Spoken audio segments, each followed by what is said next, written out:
সাতক্ষীরা সদরের মাছখোলা, লাপসা, বৈকারি, কুশখালী, মাঠপাড়া সহ নিম্নাঞ্চলগুলো পানিতে তলিয়ে গেছে। এছাড়া বেতনা নদীর বাঁধ ভেঙে প্লাবিত হয়েছে বসুন্ধরা, রাজনগর, শিবনগর, 11 আনি সহ অন্তত 40টি গ্রাম। পানি নিষ্কাশনে সহায়ক বিলগুলোতে মাছের ঘের থাকায় বন্ধ হয়ে গেছে পানি প্রবাহের পথ। নদীতে পানি নিষ্কাশনের পথ না থাকায় বৃষ্টির পানি জমে এই জলাবদ্ধতার সৃষ্টি দাবি করে এতে প্রতিবছরই দুর্ভোগে পড়েন বলে জানান স্থানীয়রা। পানিতে আমরা বেরোতে পারছি, বাথরুমের সমস্যা, গোসলখানার সমস্যা, যে হেঁটু সমানে পানি আমাদের এখানে, আমাদের খুব অসুবিধা হচ্ছে চলাচলের। আমাদের এখানে 1.5 মাইল পর্যন্ত জলাবদ্ধ, শুধু এখানে ঘেরের কারণে আমাদের তো ঘর বাড়ি সব ভেঙে গেছে। থাকা তো যাচ্ছে না,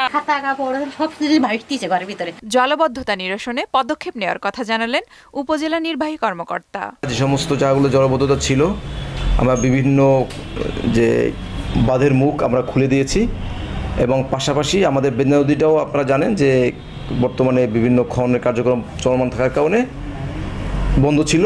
আমরা একেবারে পুরো বেতনা নদী ক্লিয়ার করে দিয়েছি। এখন সবগুলো যতগুলো আমাদের বাঁধ ছিল বাঁধ ছেড়ে দেওয়া হয়েছে এবং আশা করছি আজকে বিকেলের মধ্যেই পানি যথেষ্ট কমে যাবে।